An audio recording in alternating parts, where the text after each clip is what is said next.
Hello everyone. आज हम discuss करेंगे टाइप्स ऑफ पार्टनर कि हमारे पार्टनर्स जो होते हैं वो कितनी तरीके के होते हैं। तो partnership is a form of business organisation where in two or more person join together in order to carry out business. A partnership can be considered as an improvement on sole proprietorship, wherein a single person carried out his business with his individual resource, skills and efforts. तो partnership होता क्या है? ये एक type का business organisation होता है जहाँ पे दो या दो से ज़्यादा पार्टनर मिलके एक साथ आते हैं और एक बिजनेस को कैरी आउट करते हैं, यानी चलाने में हेल्प करते हैं. अब पार्टनरशिप जो होती है उसे हम एक सोल प्रोप्राइटरशिप का इम्प्रूव वर्जन कहते हैं कि सोल प्रोप्राइटरशिप में क्या होता है कि सब लोग अकेले-अकेले अपना बिज़नेस कर रहे हैं, अकेले इंसान. लेकिन पार्टनरशिप में क्या होता है कि सिंगल-सिंगल पर्सन एक साथ मिलते हैं, इंडिविजुअल मिलते हैं और अपने-अपने स्किल और एफर्ट का यूज़ करके उस बिज़नेस को और आगे बढ़ाने का काम करते हैं. तो that is called partnership. So partnership की मेन डेफिनेशन क्या है? According to section 4 of Indian partnership act 1932. तो हमारा जो इंडियन पार्टनरशिप एक्ट है वो होता है 1932 का, जिसमें सेक्शन 4 के अकॉर्डिंग क्या कहती है पार्टनरशिप की definition? A partnership is defined as a relationship between two person. Partnership किसे कहते हैं? जो दो पर्सन के बीच में एक रिलेशनशिप हो, who mutually agreed to share the profit and loss in the business. जो म्यूचुअली मतलब एक दूसरे की सहमति से एग्री हुए हैं कि भाई हम ये बिजनेस कर रहे हैं, इसमें प्रॉफिट एंड लॉस जो भी होगा हम दोनों म्यूचुअली शेयर करेंगे. Therefore, a person who have entered into an agreement with one another are individually known as partners. तो जो पर्सन उस एग्रीमेंट में एंटर होते हैं उस टाइप का एक एग्रीमेंट किया जाता है कि भाई आज से जो भी प्रॉफिट एंड लॉस होगा इस पूरे बिजनेस का, हमने जो एग्रीमेंट साइन किया है उसमें हमारा जो होगा जो भी हमारा शेयर डिसाइड होगा उसके अकॉर्डिंग किया जाएगा. और इन जो लोग उस एग्रीमेंट में एंटर होते हैं उन लोगों को पार्टनर कहा जाता है. सो ये हमारी पार्टनरशिप एक्ट 1932 के अकॉर्डिंग डेफिनेशन. सो जैसे कि इस चार्ट में दिखाया हुआ है हमारे पार्टनर्स के जो टाइप हैं वो 6 टाइप के हैं. Firstly active partner, second dormant partner, third one is nominal partner, fourth one is partner by estoppel, fifth is partner by holding out, and sixth minor partner. So one by one we will discuss about these partners. So ये हमारे कुछ types of partners दिए हुए हैं जिनको हम आगे one by one discuss करेंगे. So let's discuss types of partners. So our first type of partner is active और managing partner. Active और managing partner भाई नाम से पता चल रहा है active partner है, सभी चीजों में काम करेगा, सब चीजों में actively participate करेगा. So यही हमारे एक्टिव पार्टनर होते हैं. And active partner mainly takes part in day to day running of the business. तो जितने भी हमारे डे टू डे के काम होते हैं वो सारे जो काम होते हैं वो इन सब में पार्टिसिपेट करता है. And also take active participation in conduct and management of the business firm. और बिजनेस में क्या होना चाहिए, कैसे मैनेज होना चाहिए, सब कुछ चीज़ों में ये एक्टिवली पार्टिसिपेट करता है. He carries the daily business activities on behalf of other person. और वो क्या करता है, डेली बिजनेस एक्टिविटी दूसरे पर्सन के बिहाफ पर भी कंडक्ट करता है कि भाई अगर कोई और पार्टनर है वो नहीं अवेलेबल है या नहीं कर सकता है तो वो जो एक्टिव पार्टनर है वो सारी रिस्पॉन्सिबिलिटी को बियर करता है. तो यही हमारा एक्टिव पार्टनर का काम होता है. और next type of partner is sleeping partner. अब स्लीपिंग पार्टनर भाई आपको इमेज से पता चल रहा है, स्लीपिंग मतलब भाई सो रहे हैं और इन्हें कोई मतलब नहीं है बिजनेस में क्या हो रहा है क्या नहीं हो रहा, क्या एक्टिविटी हो रही है. तो इस टाइप के पार्टनर जो होते हैं हमारे स्लीपिंग पार्टनर होते हैं. तो इनके बारे में पढ़ते हैं. The sleeping partner is also known as dormant partner. इन्हें डोरमेंट पार्टनर के नाम से भी जाना जाता है. तो स्लीपिंग पार्टनर का दूसरा नाम क्या हुआ?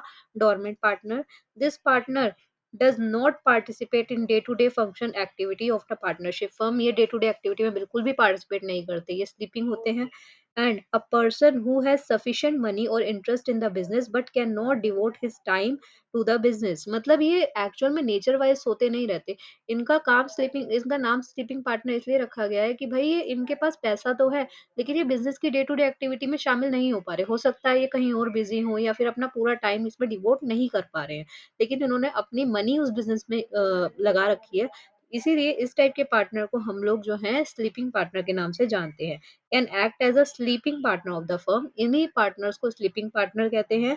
However, he is bound by all the act of the other partner. और जितने भी अदर पार्टनर जो भी काम करते हैं वो इससे बाउंड होते हैं, यानी इन्हें पता रहता है कि इनके बिजनेस में क्या हो रहा है क्या नहीं हो रहा. लेकिन जो डे टू डे एक्टिविटीज के छोटे मोटे जो टास्क होते हैं या फिर डिसीजंस होते हैं या मैनेजिंग एक्टिविटीज होती है ये इसमें पार्टिसिपेट नहीं करते. लेकिन इनका जो पैसा होता है वो बिजनेस में लगा होता है. Our next type of partner is nominal partner. Nominal partner क्या होते हैं? A nominal partner does not have any real or significant interest in the partnership firm.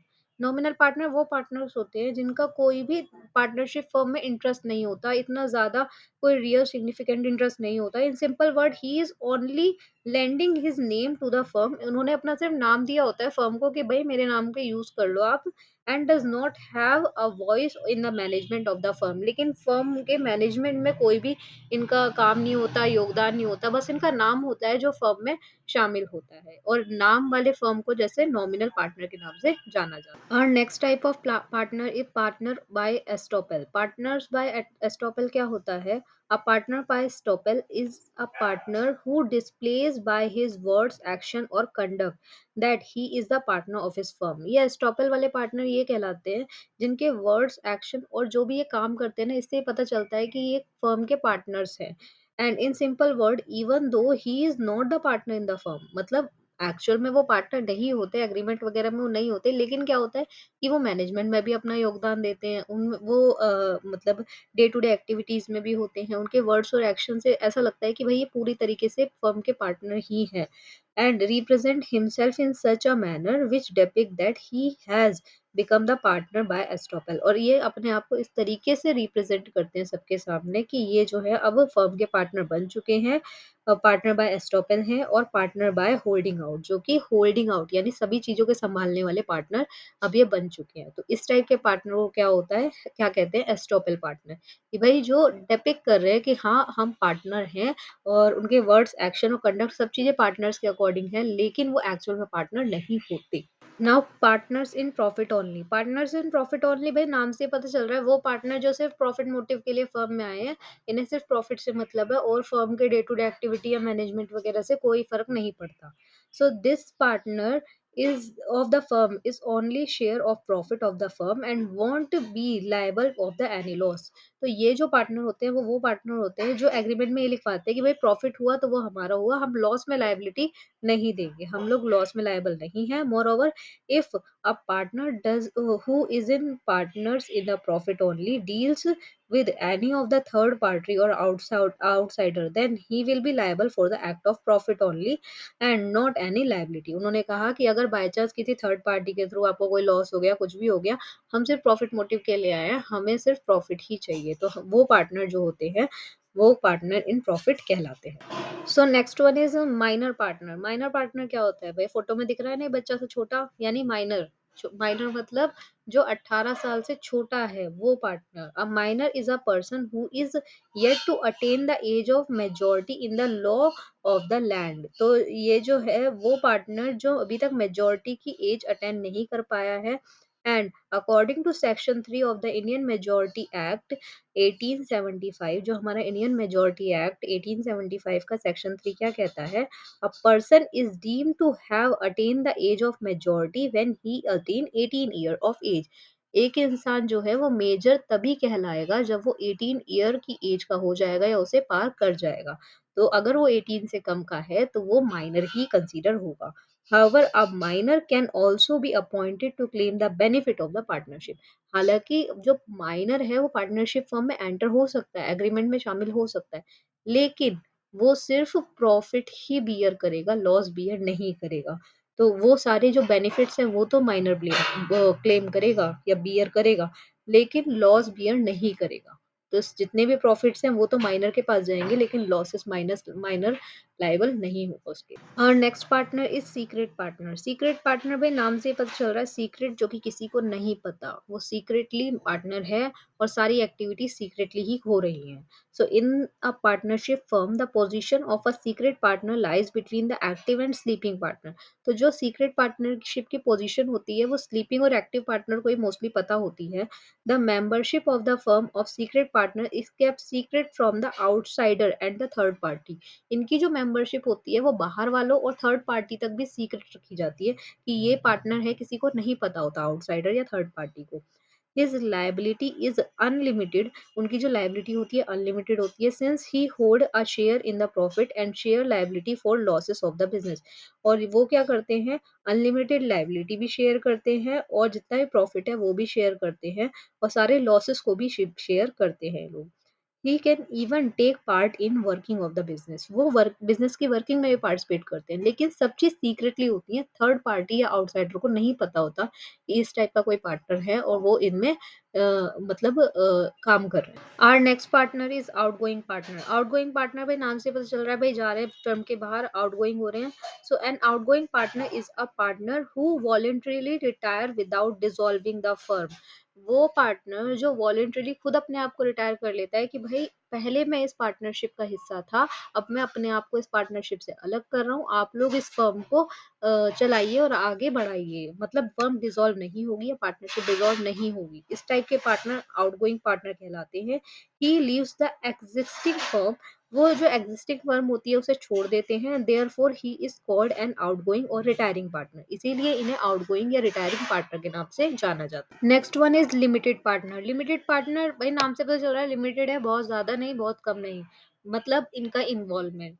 The limited partner is a partner whose liability is only up to the extent of his contribution of the capital of the partnership firm. Limited partner वो कहलाते हैं जिनकी liability जो है वो एक ही limit तक extend है और उसके अकॉर्डिंग ही वो कंट्रीब्यूट कर सकते हैं जितने अकॉर्डिंग उनकी लाइबिलिटी बिजनेस में है।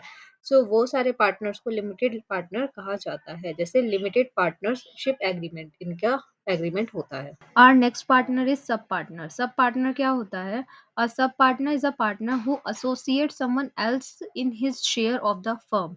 तो जब वो कोई पार्टनर किसी दूसरे की शेयर पे को एसोसिएट करता है, he gives the part of his share to the person. वो पर्सन क्या करता है अपने शेयर का कुछ पार्ट दूसरे पर्सन को दे देता है। It is the partial to note that the relationship is not between the sub partner and the partnership firm but between him and the partner। तो इसमें ये नोट किया जाता है कि इसमें जो रिलेशनशिप है वो पार्टनर और पार्टनरशिप फर्म के बीच में नहीं होती, ये उस पार्टनर और जिस पर्सन को उसने वो शेयर दिया है उसके बीच में रिलेशनशिप काउंट होती है। तो इसी तरह के पार्टनर को सब पार्टनर कहा जाता है कि भाई मैं हूँ, मैंने अपने कुछ शेयर दूसरे बंदे को दे दिए, तो मैं हम दोनों के जो बीच का रिलेशनशिप होगा वो हमारा सब पार्टनर वाला होगा, या तो मैं उससे एसोसिएट करूंगी या वो मुझे एसोसिएट करेगा। सो ये टाइप का पार्टनर सब पार्टनर कहलाते हैं।